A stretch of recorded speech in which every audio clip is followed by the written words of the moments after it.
Welcome to 10 digit wonder. ये chapter अगर समझ में आए तो लाइक कीजिए, अपने फ्रेंड्स के साथ शेयर कीजिए और मेरे चैनल को सब्सक्राइब कीजिए। बेल आइकन दबाइए ताकि लेटेस्ट अपडेट्स आपको मिल जाएं। और कोई भी वीडियो चाहिए तो ज़रूर कमेंट्स में बताइए। आज हम लोग देखेंगे क्लास 10 का प्रमेय 6.1 आधारभूत समानुपाती का प्रमेय। आज के इस वीडियो में हम लोग देखेंगे प्रमेय 6.1 आधारभूत समानुपाती का प्रमेय। तो इसको इंग्लिश में बोलते हैं बेसिक प्रोपोर्शनैलिटी थ्योरम। तो समानुपाती का हम लोग इसके पहले का वीडियो में आप लोग ध्यान दिए होंगे, समरूप दो त्रिभुज होने के लिए हम लोग दो कंडीशन देखते थे। उसमें एक है उसकी संगत कोण बराबर होता है, दूसरा है समानुपाती होते हैं। उस समय आप लोगों को उस वीडियो में मैं बताई समानुपाती होता क्या है। समानुपात मतलब समान अनुपात में होना। तो यहाँ उसी का हम लोग प्रूफ करने वाले हैं। यदि किसी त्रिभुज की एक भुजा के समांतर अन्य दो भुजाओं को भिन्न भिन्न बिंदुओं पर प्रतिच्छेद करने के लिए एक रेखा खींची जाए तो ये अन्य दो भुजाओं एक ही अनुपात में विभाजित हो जाती है। तो यहाँ ध्यान दीजिए पहला कि पहले हम लोग किस चीज का बारे में, एक त्रिभुज के बारे में बात कर रहे हैं फर्स्ट। तो किसी एक त्रिभुज है, उसकी एक भुजा को हम लोग देखेंगे उसके समांतर। तो पहले देखिए एक त्रिभुज ले लिए,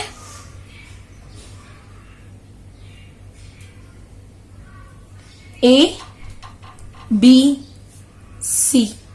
अब इसकी तीन भुजाएं हैं, ए बी, बी सी और ए सी। इन तीनों भुजाओं में एक भुजा, किसी एक भुजा, तो बी सी एक भुजा है, उसको हम लोग ले रहे हैं मान लीजिए। तो एक भुजा के समांतर, समांतर मतलब समान अंतर। तो यदि इसके समांतर एक भुजा मतलब क्या होता है, दोनों समान अंतर में रहता है। ठीक है। तो किसी त्रिभुज की एक भुजा के समांतर अन्य दो भुजाओं को, तो अन्य दो भुजाएं कौन सा है, ए बी और ए सी। तो अन्य दो भुजाओं को भिन्न भिन्न बिंदुओं, अगर इसके समांतर एक रेखा खींचेंगे तो ये इस भुजा को एक बिंदु पर सटा रहा है, प्रतिच्छेद कर रहा है, इस भुजा को एक बिंदु पर प्रतिच्छेद कर रहा है।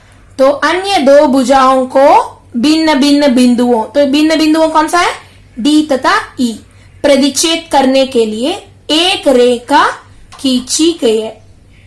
ठीक है। तो अभी इतना आप लोग को स्टेटमेंट क्लियर हुआ। तो यदि एक त्रिभुज ले लिए, उसकी एक भुजा को बीसी ले लिए, उसके समांतर में अन्य दो भुजाओं ए बी और ए सी की दो भिन्न बिंदुओं डी तथा ई पर प्रतिच्छेद करता है, उसके हिसाब से एक रेखा डी ई खींचा गया।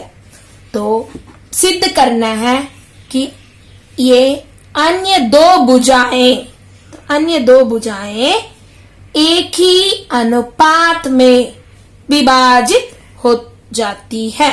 तो ये भुजा को विभाजित कर रहा है, देखो ये पॉइंट है यहाँ, तो दो भाग में बट गया।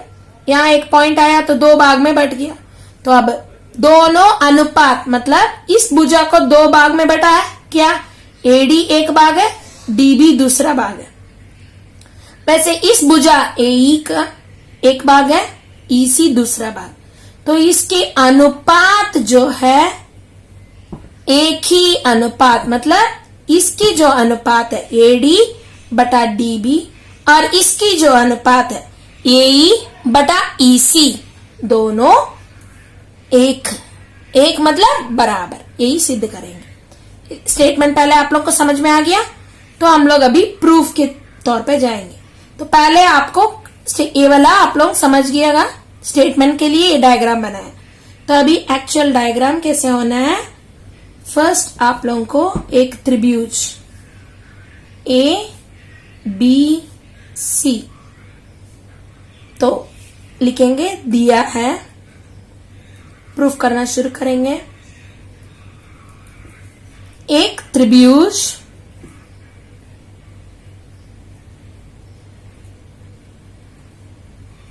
ABC जिसमें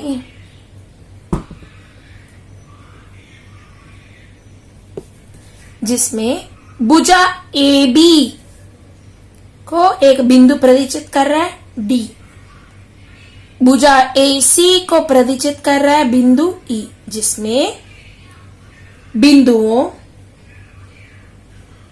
जिसमें भुजाएं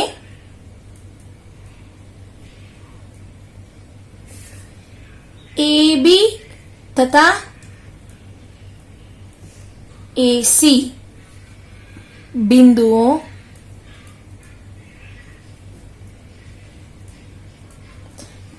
भुजाएं AB तथा AC बिंदुओं D तथा E पर क्रमशः प्रतिच्छेद करती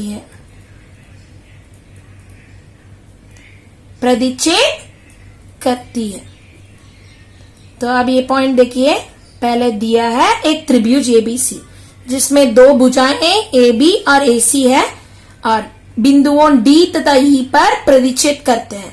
तो D तथा E क्रमशः मतलब क्या होता है, भुजा AB पर बिंदु D और भुजा AC पर बिंदु E प्रतिच्छेद करता है। अब एक मिल गया। नेक्स्ट इतना हम लोगों को दिया हुआ है। इसको और एक चीज क्या है, एक भुजा के समांतर, तो रेखा DE, तो DE को मिलाना है। मिलाने पर हम लोग को रेखा DE बनेगा। रेखा DE किसके साथ समांतर है, BC के, भुजा BC के समांतर। सो फर्स्ट हम लोग को मिला एक त्रिभुज ABC जिसमें भुजा AB के बिंदु D और भुजा AC के बिंदु E दोनों पर प्रतिच्छेद करता है रेखा DE और DE समांतर BC है। ठीक है, अब सिद्ध करना क्या है, सिद्ध करना है, फर्स्ट दिया है आप लोग समझ गए, अभी क्या है सिद्ध करना। तो सिद्ध करना क्या है, देखिए इतना हम लोग क्लियर है, एक ही अनुपात में वही सिद्ध करेंगे। तो एक ही अनुपात क्या है, AD बटा DB बराबर AE बटा EC, यही सिद्ध करना हम लोग को। ठीक है, अब रचना, इसके लिए अभी हम लोग कुछ रचनाएं करेंगे। तो क्या रचना है, रचना मतलब हम लोग को सुविधा अनुसार इस फिगर में कुछ करेंगे ताकि हम लोग को प्रूफ करने में इजी हो जाए। तो कैसे, तो एक त्रिभुज को देखिएगा, यहां हम लोग को दो त्रिभुज चाहिए जिसकी क्षेत्रफल निकालेंगे। तो क्षेत्रफल के लिए आप लोग को त्रिभुज के क्षेत्रफल के लिए क्या चाहिए, त्रिभुज का क्षेत्रफल इक्वल टू हाफ इंटू आधार इंटू ऊंचाई, तो लंब, तो आधार इंटू लंब, तो लंब चाहिए। तो यहां दो तो लंब हम लोग को चाहिए। तो क्या करेंगे हम लोग, BE, पहले BE को मिला देंगे और CD को मिला देंगे। ठीक है, कौन सा, BE के साथ और CD के साथ मिला रहे। B और E तथा C और D को मिलाया गया है। ये पहला रचना है। अब दूसरा रचना क्या है, हम लोग को दो लंब बनाएंगे। अब इसमें मिलाने से क्या फायदा है, देखिएगा यहाँ हमारे पास तीन तो त्रिभुज मिलेगा। कौन सा तीन तो, ADE एक तो अपने आप त्रिभुज है ही, दूसरा है ABDE, ये वाला त्रिभुज बनेगा। तीसरा है CDE, ये वाला त्रिभुज बनेगा। यहां हम आप लोगों को बता रहे हैं, बार बार इस फिगर को बनाने का जरूरत नहीं है, आप लोगों को अभी इसलिए बता रहा है कि एक ही फिगर में करने पर कंफ्यूजन लगेगा आप लोगों को, इसीलिए। ABC है, DE बना हुआ है, D को C के साथ मिलाए हैं और B को E के साथ मिलाए हैं, तो दो तीन तो त्रिभुज हम जो बताए थे, ADE एक त्रिभुज है, BDE दूसरी त्रिभुज है और CDE तीसरी त्रिभुज है। समझ रहे हैं? अब BDE के लिए एक हम लोग को लंब चाहिए और CDE के लिए एक और लंब चाहिए। तो लंब बनाएंगे, तो कहां कहां लंब है देखिए। पहले BDE के लिए हम लोग का लंब चाहिए, कहां से? E से। तो E से जाएगा लंब EN, लंब EN लंब कहां गया? AB पर, तथा DM लंब, ये जो लंब कर रहे हैं 90 डिग्री के लिए, तो DM लंब किस पर बना है? AC पर। तो यहां से लंब जो गया वो कहां गया? AC पर गया, और यहां से जो लंब गया वो कहां गया? AB पर गया। समझ गए आप लोग? चलिए, तो लंब EN लंब AB पर तथा DM लंब AC पर बनाया गया।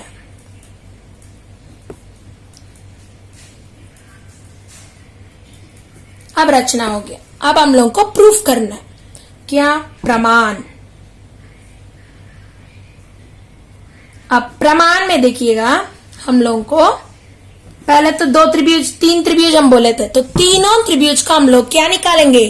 क्षेत्रफल निकालेंगे। तो पहला त्रिभुज हम ऑलरेडी आप लोगों को यहाँ हिंट जैसे बता रहे हैं, ये आप लोगों का सीक्रेट है, जो आप लोगों को ये हिंट है, इसको लिखने का जरूरत नहीं है, यहाँ आप लोगों को समझने के लिए। हिंट क्या है? तीन त्रिभुज का नाम, वही है इसकी सबसे बड़ी सीक्रेट। सबसे बड़ा सीक्रेट यही है। पहला है ADE, दूसरा है BDE, तीसरा है CDE। इसमें ये ध्यान दीजिए, पहला ABC तीनों में, फर्स्ट A, B, फिर C, सभी में जो DE है कॉमन। इसको अगर याद रखिएगा तो ये आप लोगों को सबसे आसान तरीका है, ठीक है। तो फर्स्ट किसका? त्रिभुज ADE का क्षेत्रफल, तो एरिया ऑफ त्रिभुज ADE। तो कोई भी एरिया चाहिए तो हम लोग को मालूम है half into base into height, ये तो फॉर्मूला मालूम। अब त्रिभुज ADE का देखिए, इसमें दो लंब बना हुआ है इसी त्रिभुज में। इस त्रिभुज को ध्यान से देखिए, यहाँ E है, ED एक लंब EN बना हुआ है और एक लंब DM बना हुआ है। तो दो लंब बना है, दोनों का आधार अलग अलग हो रहा है कि नहीं? हो रहा है। तो हम लोग पहले ADE का इस लंब को लेके एक बार फॉर्मूला लिखेंगे, फिर दूसरे इस लंब को लेके एक बार फॉर्मूला है। तो पहला लंब क्या है? EN को लेके हाफ इंटू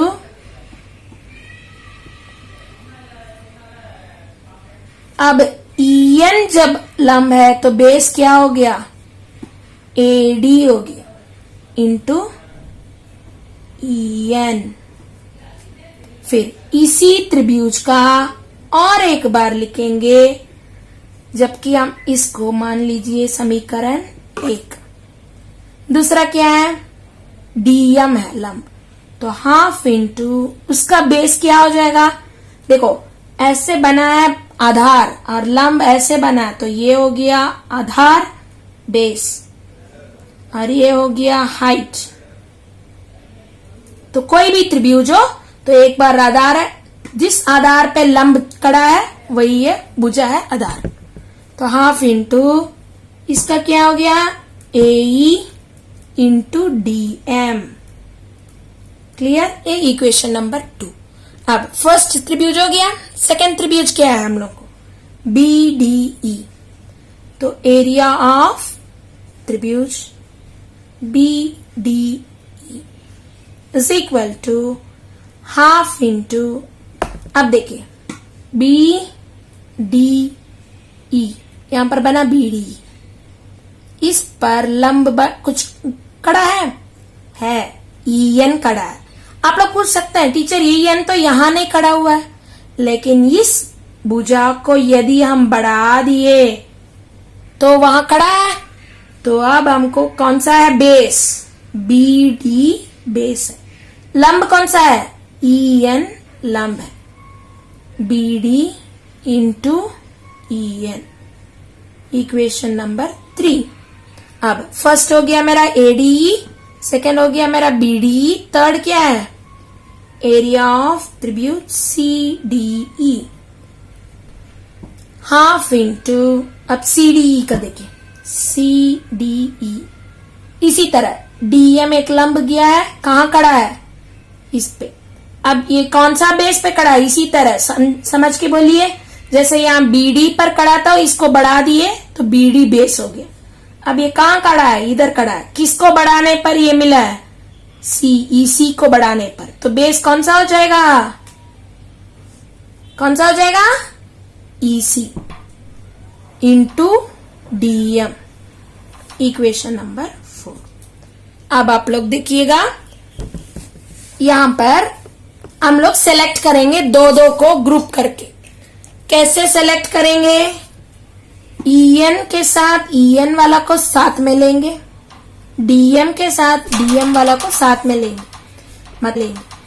मतलब एरिया ऑफ त्रिभुज ADE बटा एरिया ऑफ त्रिभुज BDE। ठीक है? कौन सा समीकरण? किससे? 1 और 3 से। तो हम लोग को EN वाला मिल गया, बराबर half into AD into EN बटा हाफ इंटू BD को DB भी लिख सकते हैं, कोई दिक्कत नहीं है, इंटू EN। DB BD दोनों एक ही है, क्योंकि एक लाइन है, लाइन को इधर से मापो उधर से मापो, 4 सेंटीमीटर 4 ही रहे।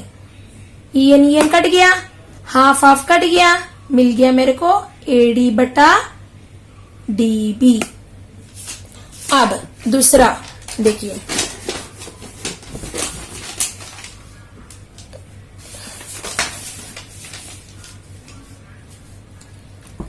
अब समीकरण 1 और 3 का हम लोगों को हो गया। अब यहां देखिए, इसी को हम आप लोगों को यहां दिखा के कर रहे ताकि सुविधा हो जाए। तो 1 और 3 का हम लोग ले लिए। किसको लेंगे अभी हम लोग? 2 और 4 को लेंगे। 2 कौन सा है? एरिया, समीकरण 2 और 4 से क्या मिल रहा है? देखिए, एरिया ऑफ त्रिभुज ADE बटा 2 को देखिए ADE है ना, और 4 को देखिए CDE है ना, एरिया ऑफ त्रिभुज CDE।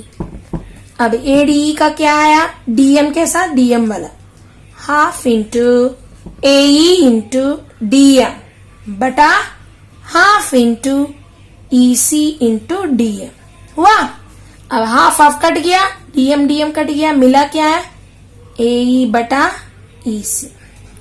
अब मेरे को ऑलरेडी यहां मिला है एरिया ऑफ ट्रायंगल त्रिभुज ADE बटा area of triangle BDE is equal to AD बटा DB। हम लोगों को सिद्ध करना क्या था? ध्यान दीजिए, AD बटा DB is equal to AE बटा EC। तो आधा दूर तक हम लोग पहुंच गए सिद्ध करने वाला तक। तो अब क्या खाली बाकी है? ये दोनों बराबर बोलना बाकी है। कैसे बराबर बोलेंगे, वो भी बहुत सिंपल है। देखिए इसका लेफ्ट साइड देखिए, एरिया ऑफ त्रिभुज एडीई हर में, अंश में, एरिया ऑफ त्रिभुज सीडीई हर में, या एरिया ऑफ त्रिभुज एडीई अंश में और एरिया ऑफ त्रिभुज बीडीई हर में। तो यहाँ अंश अंश दोनों में बराबर है, तो हर केवल बराबर होने से हम लोग क्या बोल सकते हैं, इसका राइट साइड बराबर हो जाएगा। लेफ्ट साइड यदि बराबर है तो राइट साइड भी बराबर होना चाहिए, है ना। तो अब वो कैसे बोला जाए, ध्यान दीजिए। इस फिगर को देखिएगा, हम लोग किस त्रिभुज के बारे में बात कर रहे हैं, बीडीई और सीडीई के बारे में। ये दोनों देखिएगा दो समांतर रेखाओं के बीच में ये दोनों त्रिभुज स्थित है।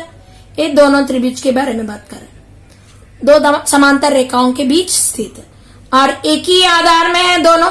ए भी इसी आधार में बना हुआ है, ए भी इसी आधार में बना हुआ है ना।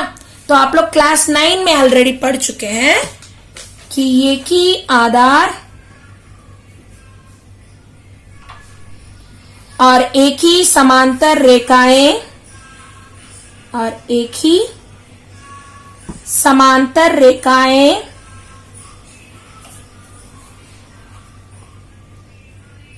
पर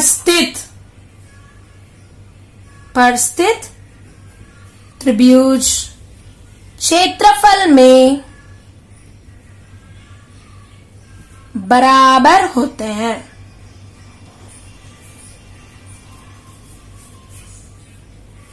यहां हमारे पास एडी तो ऑलरेडी बराबर आई, बीडी और सीडी को देखिए, त्रिभुज बीडी तथा त्रिभुज सीडी एक ही आधार डी पर स्थित है, डी पर स्थित है। जैसे यहां फिगर में आप लोग देखे थे, दोनों एक ही आधार डी पर स्थित है और एक ही समांतर रेखाएं के बीच में। कौन सा समांतर रेखा है, यहां ऑलरेडी हम लोग शुरू में देखे थे, डी समांतर बीसी।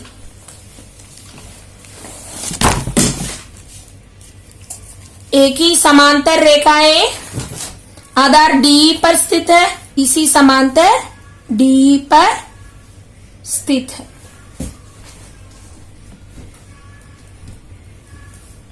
इसलिए क्या होगा, एरिया ऑफ त्रिभुज बीडी बराबर एरिया ऑफ त्रिभुज सीडीई होता है। क्लियर। अब दोनों बराबर है, ऊपर तो दोनों बराबर है ही, नीचे भी दोनों बराबर बोल दिए। तो यहां समीकरण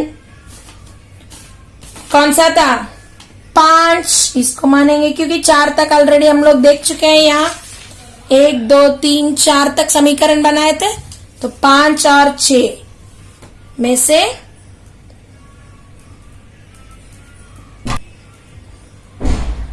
बटा एरिया ऑफ त्रिभुज सीडी। तो अब लेफ्ट साइड दोनों बराबर है तो राइट साइड दोनों बराबर है। राइट साइड क्या है, एडी बटा डीबी बराबर एई बटा ईसी। जो सिद्ध करना है हम लोग कर ली। क्लियर। अब इस वीडियो को बार बार देखिए और आप लोग अच्छी तरह से समझ लीजिए। अगर समझ में आया तो लाइक कर दीजिए और अपने फ्रेंड्स के साथ शेयर कर दीजिए। Thank you.